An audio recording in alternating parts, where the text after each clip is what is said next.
The observation deck of Station Kara 7 offered a view of 17 different star systems. Inside the Academy's main hall, representatives from 12 species sat in chairs designed to accommodate their various body types. Some had scales, others had feathers, and a few were made of something that looked like living crystal. Minho stood near the back with the other two humans. He wore his standard gray uniform, simple and clean. Beside him, Jiwan kept checking her datapad nervously. Hyunwoo adjusted his prosthetic arm, making sure the connections were secure. The doors opened with a hiss. Instructor Velther entered the room. He was tall, covered in dark green scales, with eyes that moved independently like a lizard. His reputation was legendary. He had trained over 3,000 colonists in the past 40 years. Nobody failed his course and lived to complain about it. "Welcome to the Galactic Survival Academy," Velther said. His voice had a strange clicking quality. "You are here because your governments believe you can survive extreme environments. Most of you are wrong." The room became silent. Even the translator devices seemed to pause. "Statistics do not lie," Velther continued. He activated a holographic display. 40% of students fail this program. Half of those died during testing. The environments you will face are hostile beyond your imagination. Without proper equipment and training, you will perish within hours. Minho glanced at Jiwan. She looked pale. Hyunwoo just smiled slightly. Velther moved through the crowd, examining each student. When he reached the humans, he stopped. His eyes studied them carefully. "Earth," he said slowly. "A Class 7 habitable world. Marginal conditions. High gravity. Unstable weather patterns. Your species is ... equipped, but you lack natural defenses. No scales, no temperature regulation beyond primitive sweating. No protective shell?" He tapped Minho's shoulder with one clawed finger. "Soft, vulnerable, we manage," Minho said quietly. "You manage because you use tools," Velther replied. "Here, you will learn to use proper tools. Galactic standard equipment. Not your primitive Earth technology." He moved to the front of the room again and activated another display. A massive storage facility appeared on screen, filled with thousands of suits and devices. "This is your lifeline," Velther explained. "Thermal regulation suits, atmospheric processors, radiation shielding, chemical protection barriers, gravitational compensators. Each piece of equipment has been tested across 200 worlds. Without these, you are insects waiting to be crushed." An avian creature named Rinalf, the Academy commander, stepped forward. Her feathers were silver and gold. "The first test begins in 3 days. You will be deployed to Cryos 9, a frozen moon.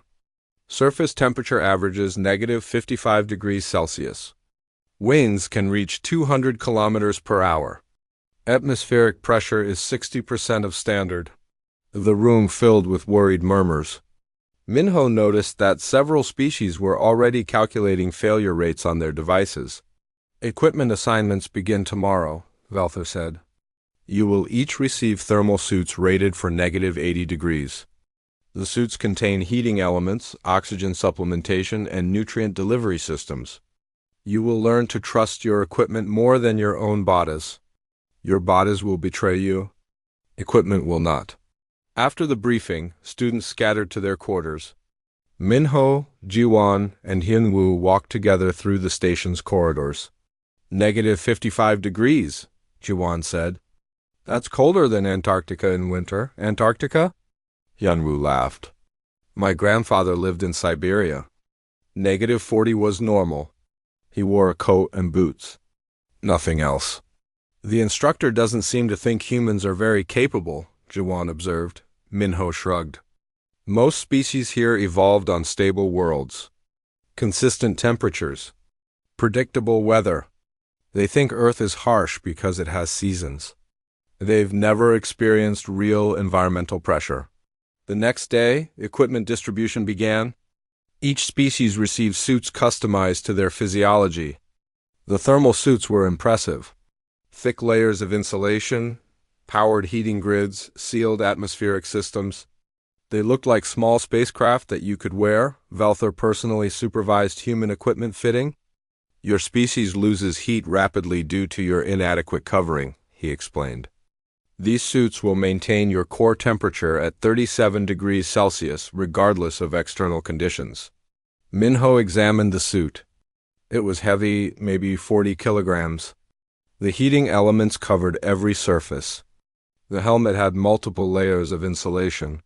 Instructor, Minho said carefully. Do humans actually need this much protection?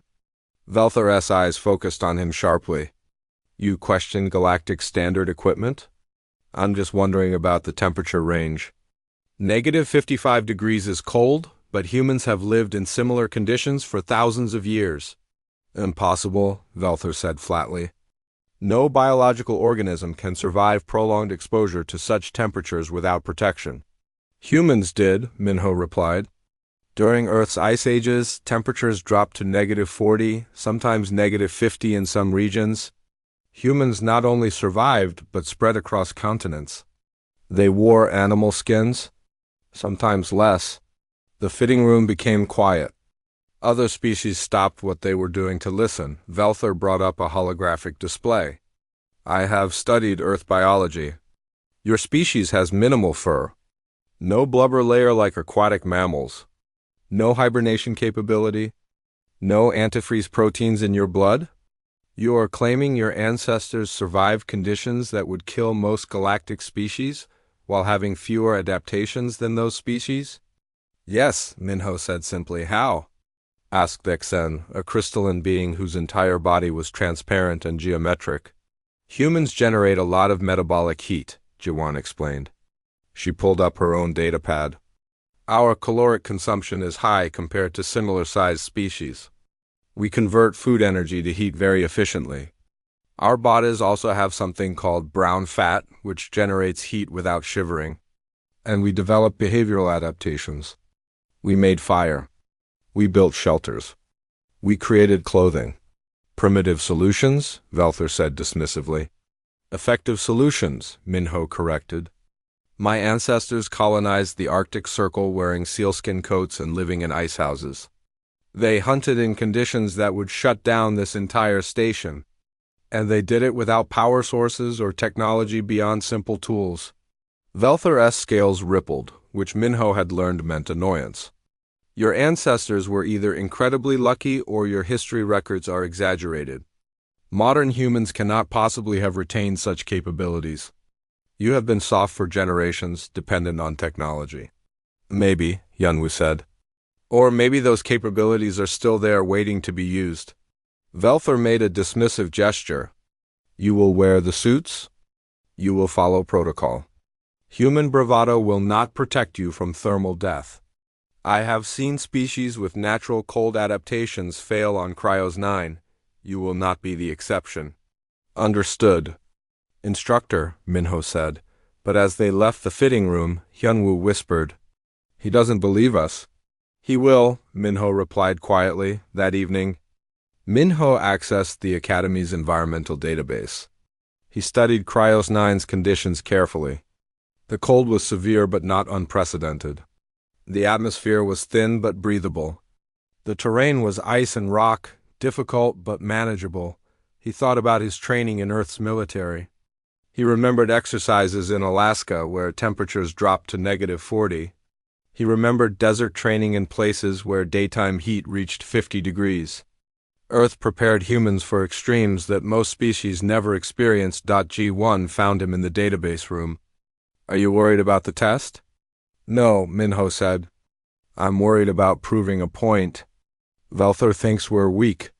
The whole galaxy thinks Earth is barely habitable. They don't understand what we came from. Where did we come from? Jiwan asked. Minho smiled. Hell, we came from hell. And we thrived there. The transport ship descended through gray clouds toward Cryos 9's surface. Through the viewport, Minho could see endless plains of ice stretching to the horizon. The landscape was broken only by pressure ridges where ice sheets had collided and frozen into jagged formations. Temperature reading, -53 degrees Celsius, the pilot announced. Wind speed, 40 kilometers per hour. Atmospheric pressure, point 0.6 standard. All personnel must remain in thermal suits at all times. 12 students stood in the cargo bay, each encased in their bulky protective gear. The suits made everyone look similar, like armored insects ready for deployment. Only the species identifiers on their helmets showed who was who. Voice came through their communication systems. Your objective is simple. Reach the beacon located 50 kilometers northeast of your drop point. You have 72 hours. The terrain is glacial ice with occasional rock formations. There are no native life forms. Your only enemies are cold, wind, and your own limitations. The cargo door opened. Air rushed into the bay, and even through the thermal suits, Minho could feel the temperature drop. Frost immediately formed on the metal surfaces near the door. Deploy, Velther ordered. One by one, the students stepped onto the ice. Minho went last, with Jiwan and Hinwoo beside him. The moment his boots touched the surface, he felt the suit's heating elements activate more strongly. The system was working hard to maintain internal temperature. The transport lifted away, leaving them alone on the ice plane. Form up, said Dexan, the crystalline being who had volunteered as team leader. We maintain a standard march formation. No one falls behind. They began walking. The ice was rough and uneven. The wind created a constant low howl that came through their helmet speakers. Every step required careful placement to avoid slipping. After 1 hour, Minho noticed something. The other species were already moving slowly. Their suits were adequate, but psychologically they were defeated by the environment. They saw the endless white landscape and felt terror. How are humans doing? Vexan asked over the communication channel. Fine, Minho replied. This is similar to Arctic conditions on Earth. You have actually experienced this personally? Osclix, an insectoid species with multiple legs. Not this exact temperature, Jiwan answered. But similar. Earth has regions that reach these conditions naturally. After 6 hours of walking, disaster struck. Hyunwoo suddenly stopped moving. His suit's display showed a critical error. The heating element in his chest section had failed. Malfunction? Hyunwoo reported calmly. Primary heating system offline. Vexan immediately called for a halt. Everyone gathered around Hyunwoo while his suit ran diagnostics. It's the prosthetic arm, Hyunwoo said, examining the readout. The electrical connection is creating interference. The heating grid can't compensate. Velther's voice came through urgently. Cadet Hyunwoo, you must return to base immediately. Without heating, you will experience hypothermia within 2 hours. Fatal core temperature drop within 4 hours. Understood, Hyunwoo said, but Minho was already thinking. He pulled Hyunwoo aside, away from the group's communication range. How cold do you actually feel? Minho asked. Cold, Hyunwoo admitted, but not painfully cold. The suit still provides some insulation even without active heating. Can you move? Generate body heat through activity? Hyunwoo nodded slowly, understanding what Minho was suggesting. Minho made a decision. Take off the suit. What? Gyuwan's voice was shocked. The suit is dead weight now, Minho explained. Without heating, it's just heavy insulation.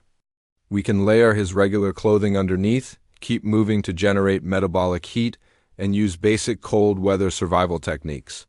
That's insane, Vexan said. No species can survive direct exposure. Humans can, Minho said firmly. We've done it for millennia. Velther's voice exploded through their communications. Corporal Minho, I am ordering you to send Cadet Hyunwoo back to base. What you are suggesting is murder. Respectfully, Instructor, it's survival, Minho replied. And I'm making this call. Before Velther could respond further, Minho helped Hyunwoo out of the bulky thermal suit.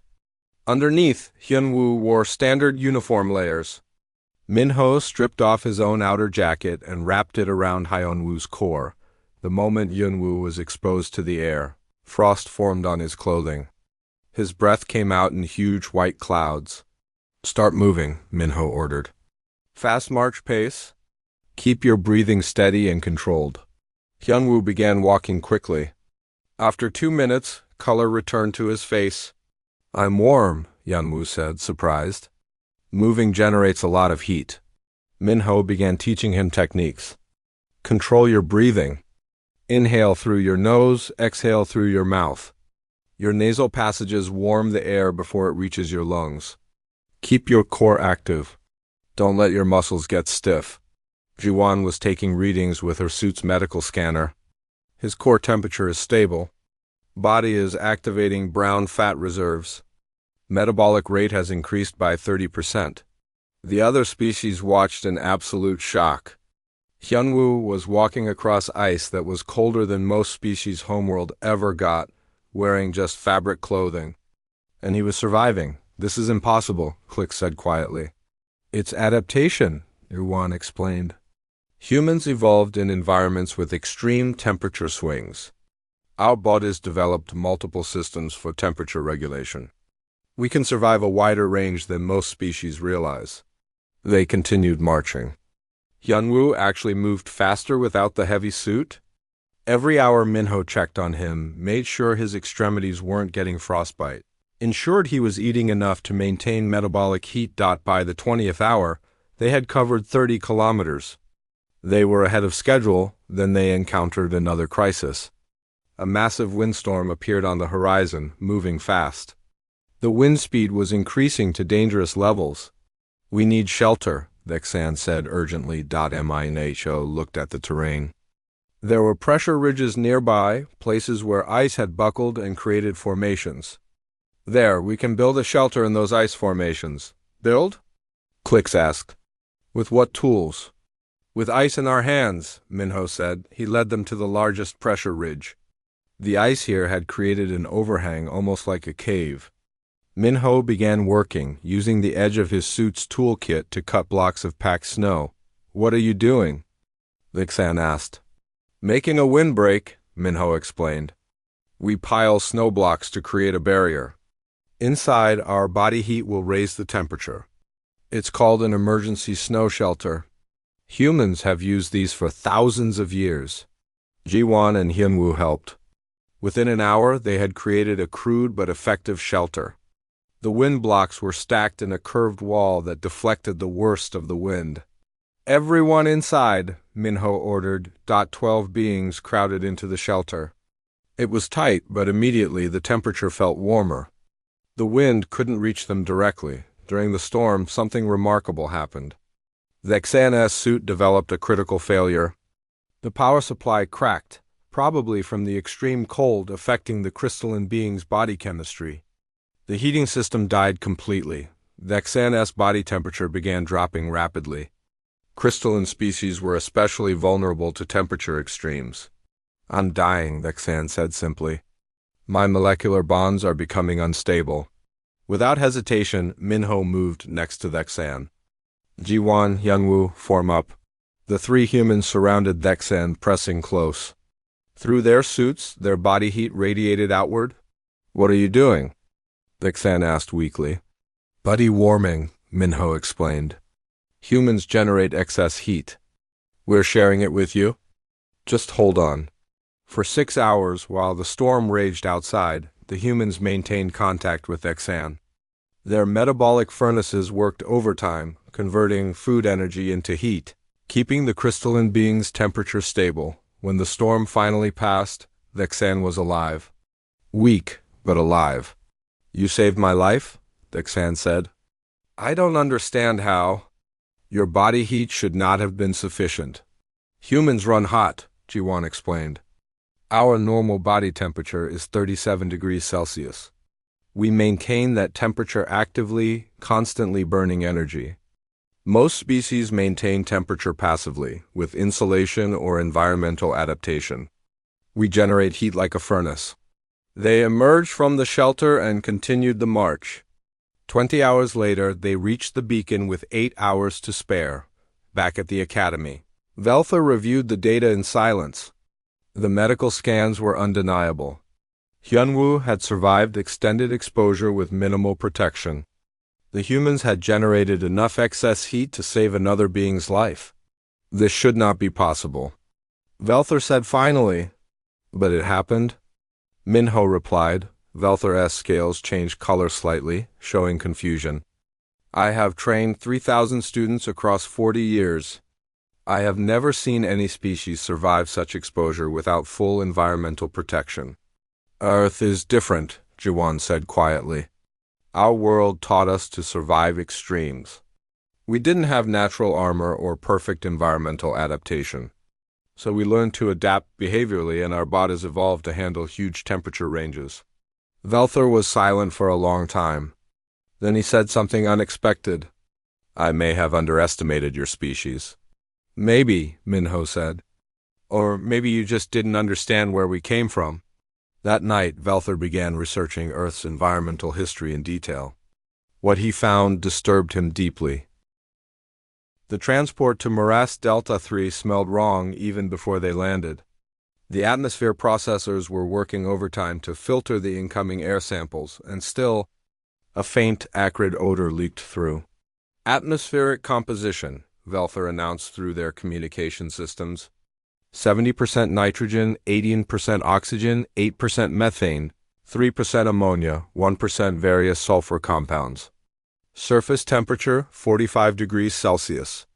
Humidity, 90%. Yuan checked her instruments. That's like Earth swamps, but worse. Much worse, Velther corrected. The ammonia concentration alone would burn your respiratory tissue within minutes. The methane is flammable. The sulfur compounds are toxic. And the biological organisms here produce spores that can clog any filter within hours. This time, the equipment was different. Full hazmat seals with independent atmospheric processors. The suits were less bulky than the thermal gear, but more complex. Each one contained multiple filter layers, chemical sensors, and automated cleaning systems. Your objective, Velther continued, is to collect 3 biological samples from different zones of the swamp. You have 48 hours. The zones are marked on your displays. Do not, under any circumstances, compromise your suit integrity. The environment will kill you in minutes. Minho looked at the landscape through the viewport. It was actually beautiful in a hostile way. Purple and green vegetation grew in thick mats across dark water. Strange formations that might have been plants or fungi rose like towers from the murk. The sky was yellowish from atmospheric haze they deployed onto a solid bank of something that looked like moss but felt spongy and unstable. The humidity hit immediately. Even through the suits, sensors showed moisture trying to penetrate every seal. Stay together, Vixen ordered. The crystalline being had become more confident after the Ice Moon experience. We move as a unit. The swamp was difficult terrain. Water channels cut through the vegetation in unpredictable patterns. The ground was never solid.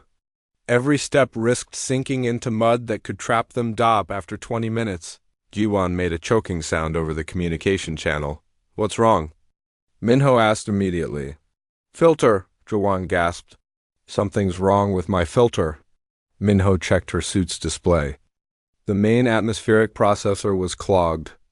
The backup filter was already at 60% capacity. The local spores were far more aggressive than predicted. Return to base, Velther ordered instantly.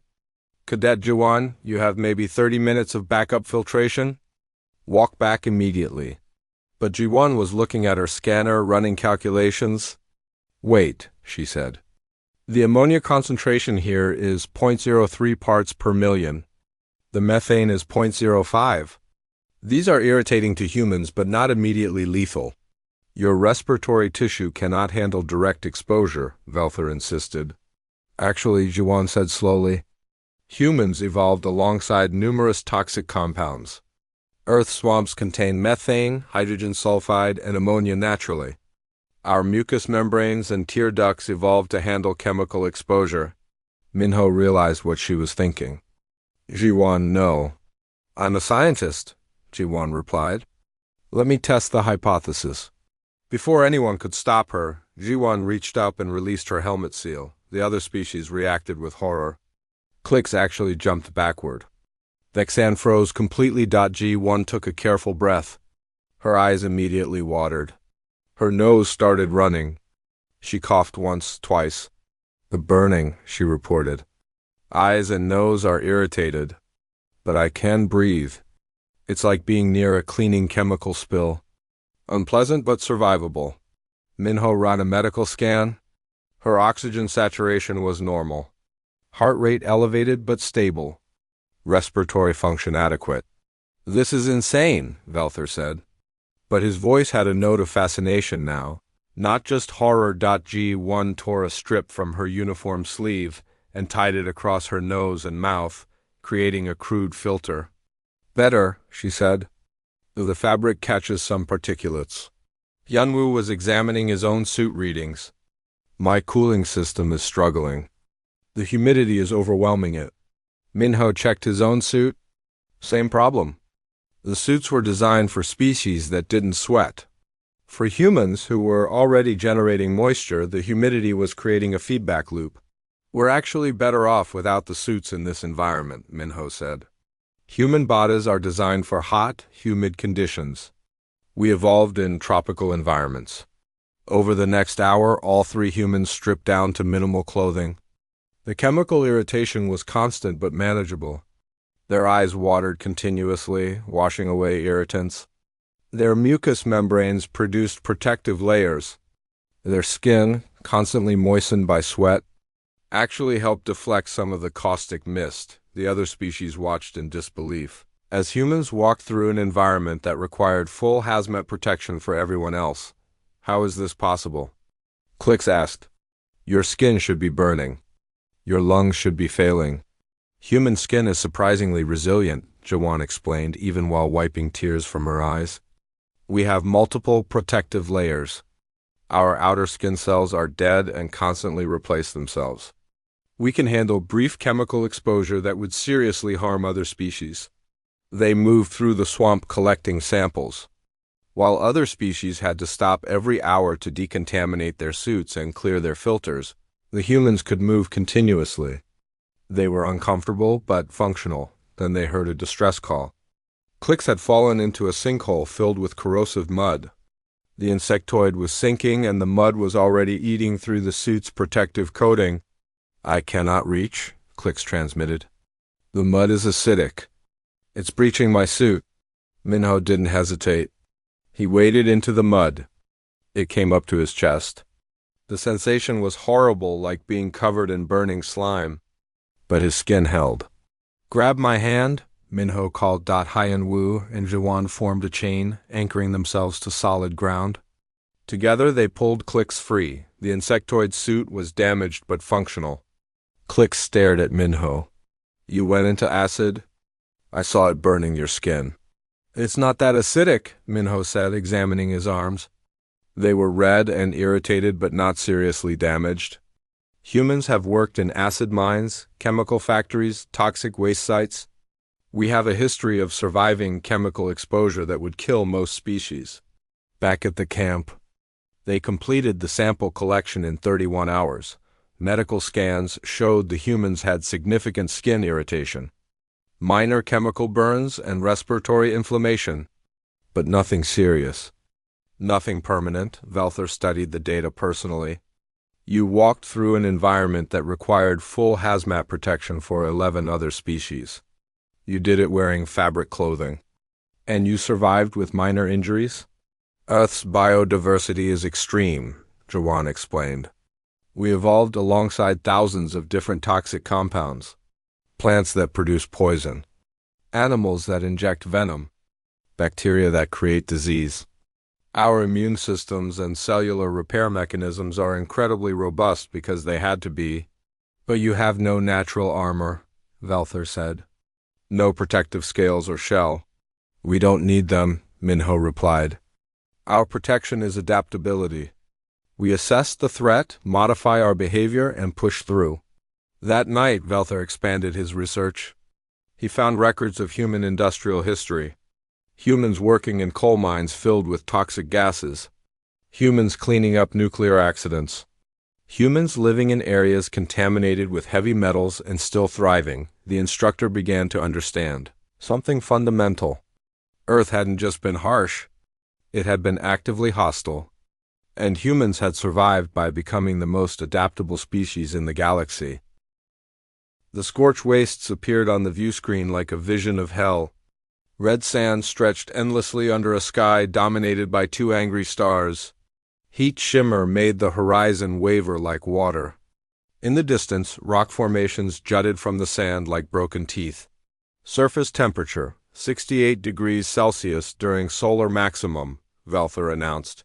Negative 15 degrees Celsius during the night cycle. Radiation levels are extreme.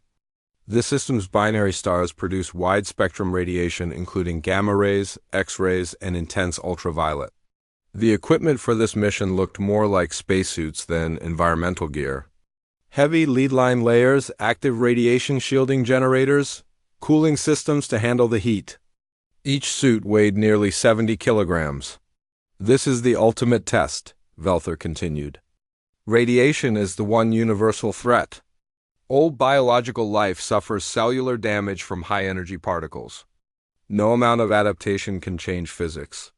Minho studied the radiation readings. They were high, definitely dangerous. But something about the numbers felt familiar. The communications array at the center of the waste zone needs repair, Velther explained. It's 80 kilometers from your drop point. You have 72 hours. The radiation shielding in your suits will protect you, but you must minimize exposure time. Work efficiently, rest in shielded areas, and follow safety protocols exactly. They deployed onto the sand. The heat was immediate and crushing even through the suit's cooling systems. The landscape was desolate, empty of any visible life. Dexan organized them into a march formation again. The experience from previous tests had created a bond among the group. They trusted each other now. For 20 hours, they crossed the desert. The heat during the day was oppressive. At night, the temperature dropped so fast that frost formed on their suits. The radiation detectors clicked constantly, measuring the invisible threat. Then the solar flare hit. Alarms shrieked across all their suit displays simultaneously. Radiation levels spiked to triple the normal background level. The shielding generators in half the suits immediately overloaded, unable to handle the surge. Emergency protocol, Velther's voice was urgent. All personnel shelter in place immediately. A solar flare is impacting the planet. Radiation levels are critical. Do not move. A rescue team will reach you within 36 hours. 6 students had functioning shields. 6 did not. Minho, Jiwan, and Hyunwoo were among those whose generators had failed. We're sitting in an open desert, Hyunwoo observed. No shelter. No protection. For 36 hours. Minho pulled up detailed radiation readings on his suit display. He ran calculations, compared them to data from Earth's history. These levels, Minho said slowly, they're high. But they're comparable to radiation exposure from Earth's nuclear age. What are you talking about? Vexan asked. Jiwan understood immediately. She pulled up her own historical database. He's right. During the 20th century, humans detonated nuclear weapons in atmosphere. People lived in areas with elevated radiation. After reactor accidents, humans continued living in contaminated zones. The radiation here is dangerous, but it's not immediately fatal to humans. Your species was exposed to nuclear radiation? Clix asked in horror. Repeatedly, Minho confirmed. And humans also lived through periods when Earth's ozone layer was depleted. Surface ultraviolet radiation increased significantly. We survived. Valther's voice cut in sharply. The radiation will cause cellular damage, cancer, genetic mutations, death. Eventually, yes, Jiwan admitted. Long-term exposure is dangerous. But humans have robust DNA repair mechanisms. Our cells can fix radiation damage more efficiently than most species. We evolved under a sun that produced dangerous radiation levels. We developed defenses. Minho made a decision. We're continuing to the communications array. That's suicide, Velther said flatly. That's calculated risk, Minho corrected. We'll use natural shelter when possible. Rock formations will block some radiation. We'll minimize exposure time at the array. We'll work fast. It's dangerous but survivable. I forbid this, Valther said. Instructor, with respect?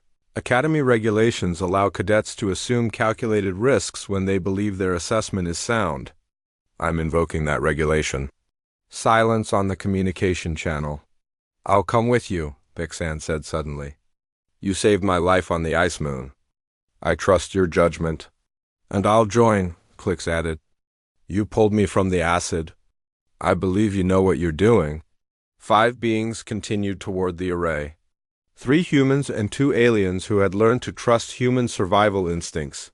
They moved carefully, using the terrain for protection.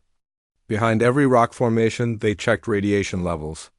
During peak solar activity, they sheltered in the shadow of large boulders. They traveled during lower radiation periods. MINHO taught them techniques. Don't panic. Panic makes you careless. Radiation is dangerous but invisible. You can't feel it, so don't waste energy worrying. Focus on minimizing exposure time and maximizing natural shielding. The communications array stood on a high plateau, fully exposed to both stars. It was a nightmare of radiation. We work in shifts, Yunwu said. 2 people working, 3 people in the shelter of that rock overhang. Rotate every 10 minutes. They executed the repair with military precision. Haianwu's engineering skills were crucial. He identified the problem quickly and fixed it efficiently. Total exposure time at the array, 47 minutes. When they returned to base, medical scans showed elevated radiation exposure for all 5 team members. But the levels were within survivable limits. The 3 humans showed the least cellular damage. Their DNA repair mechanisms had already begun fixing the damage. Valther examined the data for hours. Then he pulled up Earth's environmental history and began reading in depth. He learned about nuclear weapons testing, reactor accidents at Chernobyl and Fukushima, humans living in high-background radiation areas like Ramsar, Iran, and Kerala, India, humans who survived radiation exposure that should have been fatal. He learned about Earth's ozone depletion, when ultraviolet radiation increased significantly and humans simply wore more protective clothing and continued living normally. He learned about human DNA repair mechanisms, how human cells could fix double-strand breaks and remove damaged sections, how humans had multiple redundant systems for preventing cancer. Late that night, Valther called Minho to his office. I have been an instructor for 40 years, Valther said quietly. I have trained species from 200 different worlds. I believed I understood environmental adaptation, but I never encountered anything like humans. Earth was harsh, Minho said simply. No, Valther replied. Earth was apocalyptic. I have been reading your planet's history. Ice ages that should have caused extinction. Asteroid impacts. Supervolcano eruptions. Radiation spikes. Atmospheric changes. And through all of it, humans not only survived, but spread across the entire planet. We're adaptable, Minho said. You're impossible, Valther corrected.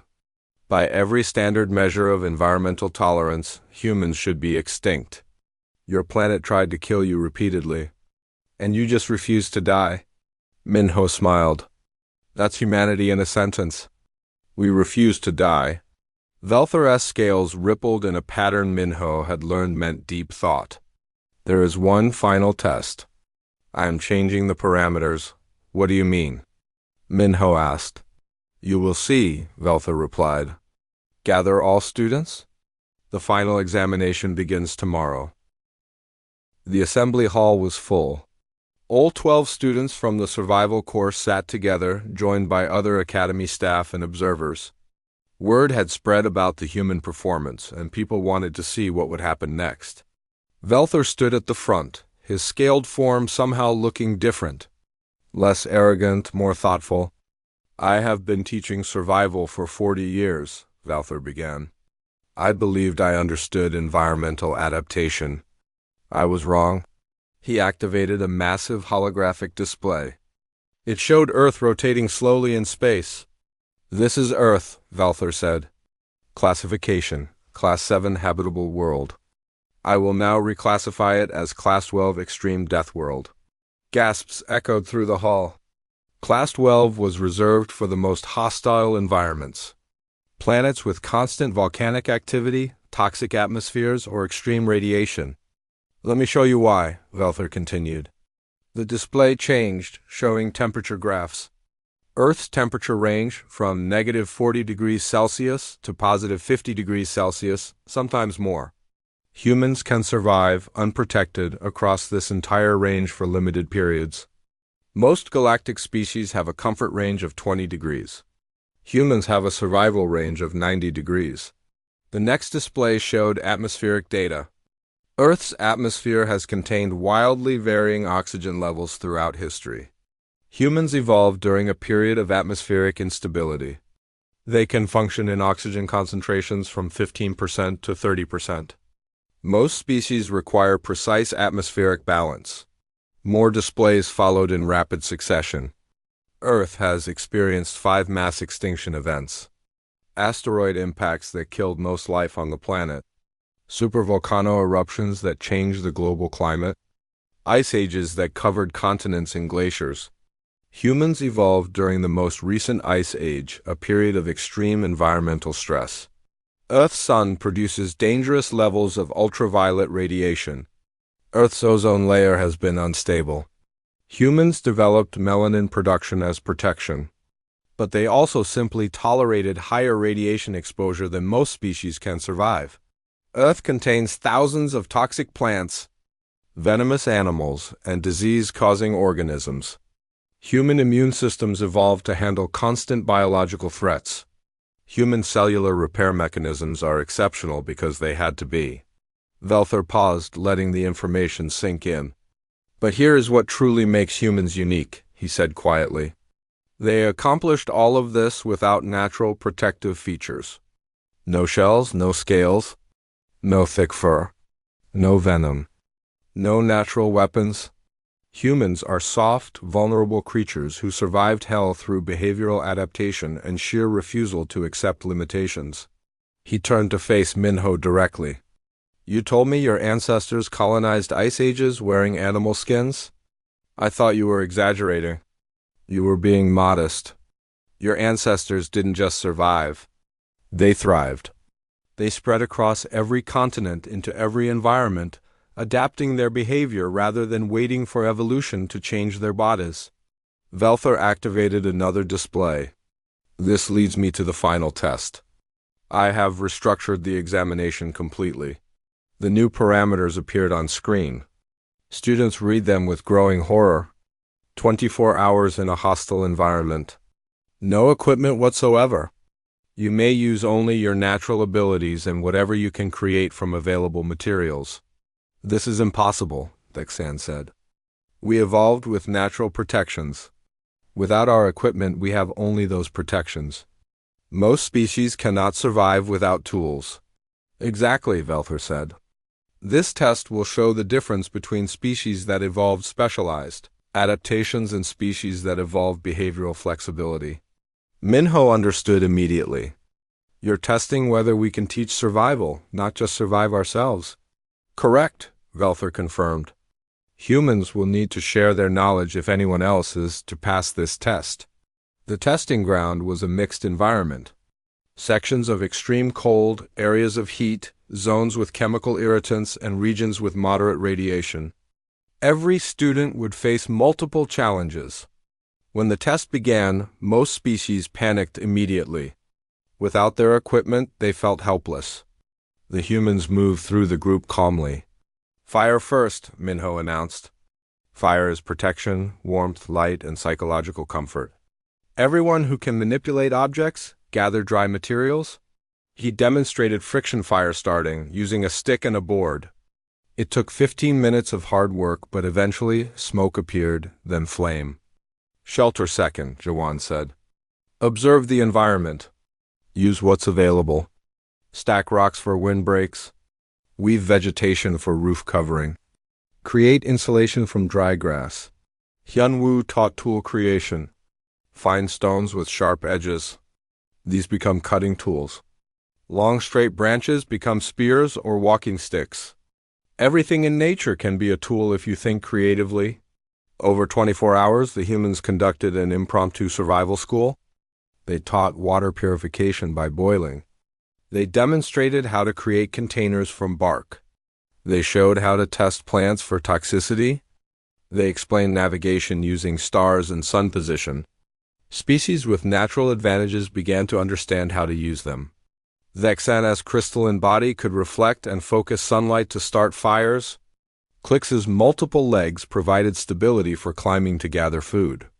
Every species had capabilities they had never thought to use because they had always relied on technology. But the real lesson was in approach.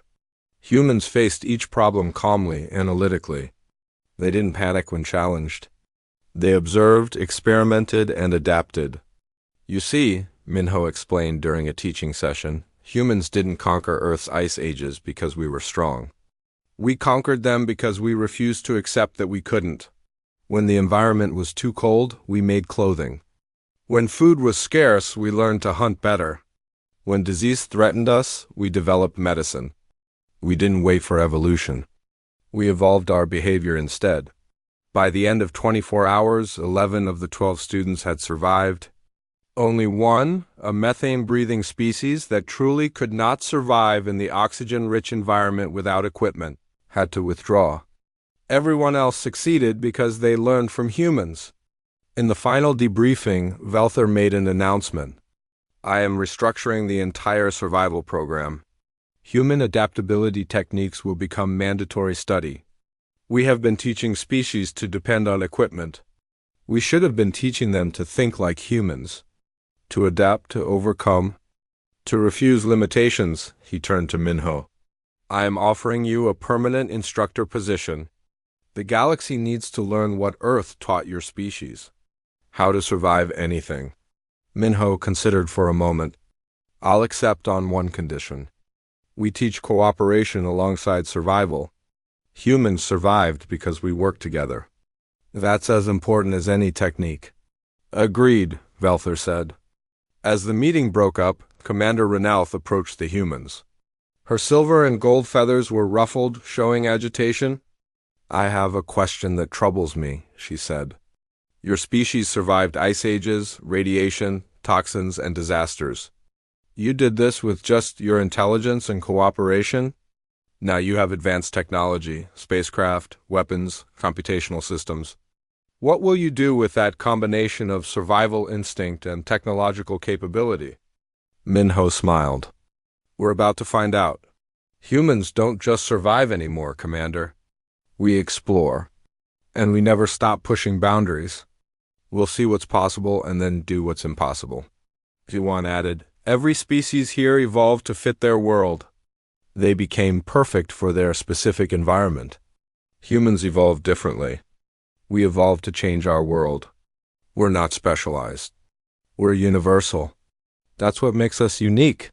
And dangerous, Renalth observed. Maybe, Hyunwoo said.